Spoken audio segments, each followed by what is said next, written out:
In our first story, Parliament's Appointments Committee has unanimously endorsed the approval of Kissie Ejabing as Special Prosecutor following his vetting on Thursday. The committee met soon after his 4-hour vetting, and all members decided to recommend him to the floor of the House for the necessary approval. Committee Chair Jose Wusu says the committee will submit its reports to the House soon. My committee's view is simply to recommend the House to approve the nomination or not. As to how other people value or view his answers, I'd rather leave it to them. I just stay within the rules and just make recommendations to the House. We know you met in camera soon after. Has he been recommended by the committee for the necessary approval? Yes, the committee unanimously agreed to recommend him to the House for approval. Now, the nominee seemed to have impressed most of his detractors since the announcement of his nomination by the president. He made a strong case for which he should be considered for the position most people felt was too big for him to occupy. Let's recap a bit of his responses at the appointment committee yesterday. You have been described in language that is not too palatable by the said former special prosecutor.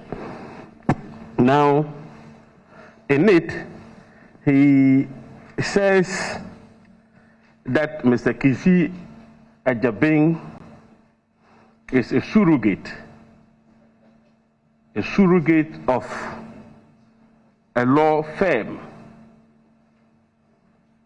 Then he goes on to further implicate you as one of the key architects of the botched Ejapa royalties transaction. Now, if you juxtapose these allegations with the role of special prosecutor as an entity that ought to be independent, you have your would-be predecessor, that is, if given the nod, describe you in such language. Honorable nominee, what is your take on this? Are you a surrogate of anybody? Honorable Chair, then before I go on, there's one more disclosure that I have to make in respect of Honorable Member Busa North. I was actually the chairman at his wedding reception.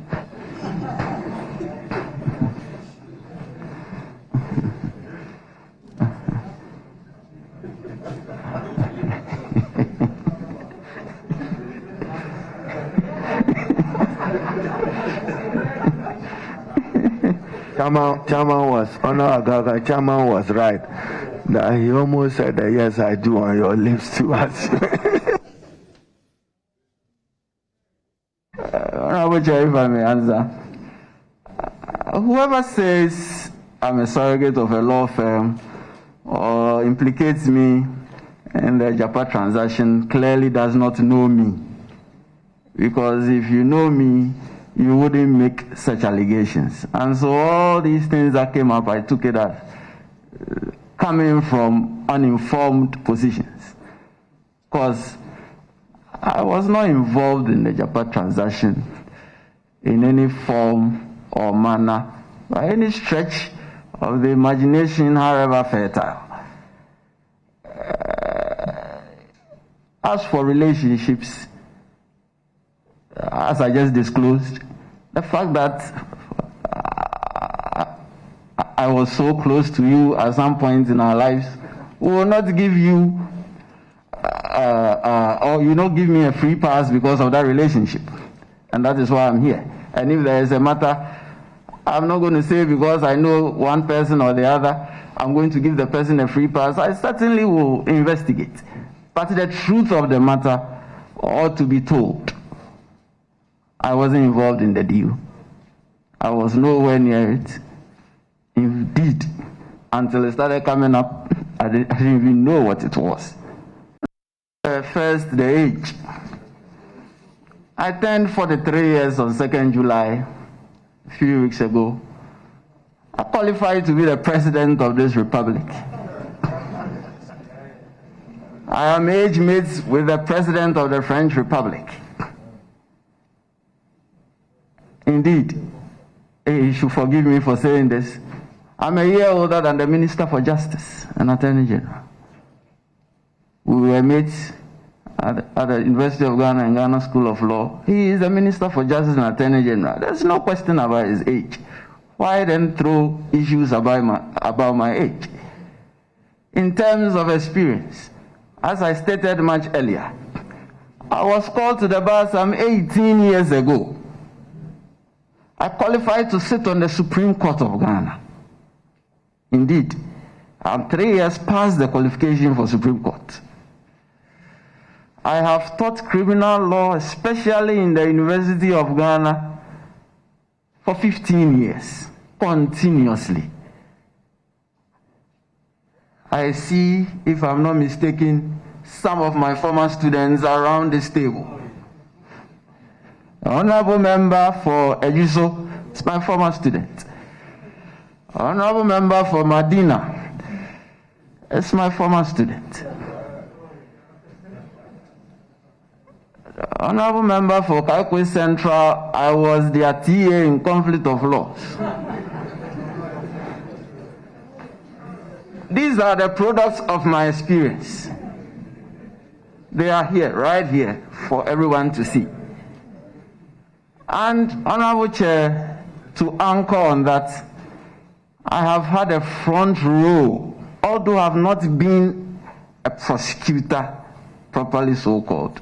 I have had a front row to landmark prosecutions in this country. As defense counsel, I have been engaged in some very landmark cases, including the Tagore case, the Baglas Kanko case. I conducted them. Honorable Chair, when Tiger IPI and Arumia announced come up with their investigative pieces, I am the one who supervises, and I've been doing this for quite a while, supervises the collation of evidence and all that for presentation to the Attorney General. Without me, the Attorney General's office will be poorer in terms of those prosecutions. So I can go on and on. Joining us via telephone is a member of the Citizen Movement Against Corruption, Edem Senanu, for some thoughts on the nominee's performance. Mr. Senanu, thanks for your time. What's your impression of Mr. Ejabing following his appearance before the Appointments Committee? I think Mr. Ejabing performed creditably. The questions that were put to him, he addressed them coherently and substantively. He was forthright. I really did appreciate his style of not engaging on earlier criticisms and comments by other persons, and just sticking to saying, I'm my own man, and I'll bring my own style to the table. So overall, I think that the unanimous confirmation was well deserved. But now the real work begins. Before we get to the real work and what your expectations are of him, there were questions about his relation or lack thereof to the Ejapa deal, which he responded to in particular. Does this settle the matter for you? I think it does. He was able to indicate that as far as he's concerned, he didn't have any connection at all. The description of surrogate for him did not apply. And nobody has provided any other particulars or evidence to suggest otherwise. So I think that with this response on that, he's cleared the air, and until some other information comes up, we should take it for the value he has provided. Martin Amidu expressed some questions about KC Ejabeng's appointment. Should we ignore Mr. Amidu's thoughts, his comments? I think that and those were the places where I thought he was very, he applied wisdom. He didn't get into responding directly, but saying that, look, the people who are saying these things don't know me. I have focused on my work. I have had no connection with any entity like that, especially given the duration. I think he said from 2014 he's been running his own firm as the main partner. And obviously that period covers the period of the issues that Mr. Amidu had raised. So he's trying to suggest, look, I have no connection with the people you're talking about, and you cannot be attributing any such things to me. And I think that, to be fair and objective, we should take what he has said and live it. So let's go into your expectations of him then. What would you expect to see from a KC Ejabeng Office of Special Prosecutor? Well, to start with, he will need to do a baseline assessment and report, indicating to all of us the status of the office in terms of logistics, in terms of human resource, in terms of the cases that the previous SP has picked up. Are they in preliminary investigations? Are they prosecuting? It will be good to know the status of things so that as we proceed, we can have a fair assessment of progress that the office and he are making. And I also expect that he would be more, what word should I use? More regular in providing updates. The law says that at the least every 6 months. I think that in the case of Mr. Amidu, he took too long to highlight challenges and obstacles, impediments, and the like. And that if he had been more regularly and more open about raising these things in the public domain, other stakeholders would have ensured that the institutions that ought to have supported, delivered on inputs, on support, etc., would have been compelled to do so, because we'd all have been speaking about it on media and what have you. And if there's no justification for any of the impediments, we would have called them to order. So I'll be expecting KC Ejabeng to ensure that we are updated much more regularly on any impediments or challenges so that stakeholders can make sure that we are getting progress. And then also, he needs to be more collaborative. I mean, getting that agency to work with, along with other anti-corruption and security agencies that can support his work, is something that he will have to be skilled at doing, to get their support, to get the information, and to get things going. Those are some of the things that one would be expecting to happen under his tenure, apart from the other things that he has said he wants to do himself. Right. Would you say that Mr. Ejabeng enters his post at a controversial time, considering the fact that Mr. Martin Amidu himself had reason to write one of his famous epistles a week or so ago?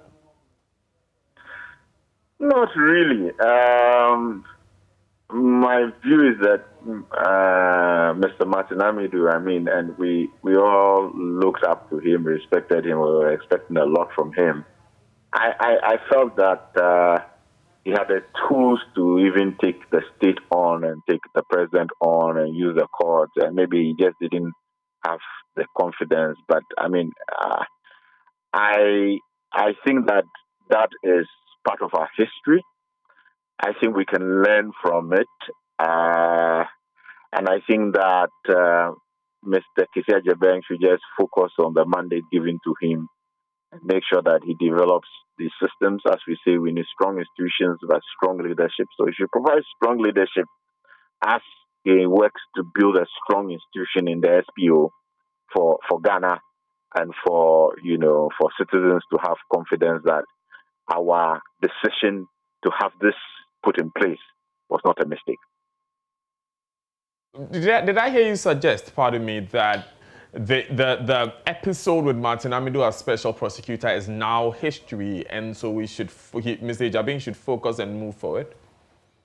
Yes, I think that history provides lessons and points that we can build on. I think that that's what we ought to do.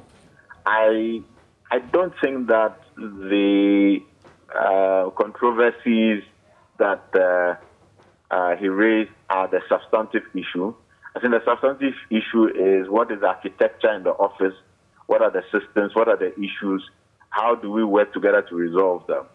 And learning from Martin's experience, it should not be that he, the special prosecutor, is attempting to resolve these by himself and keeping it to his chest when there are difficulties.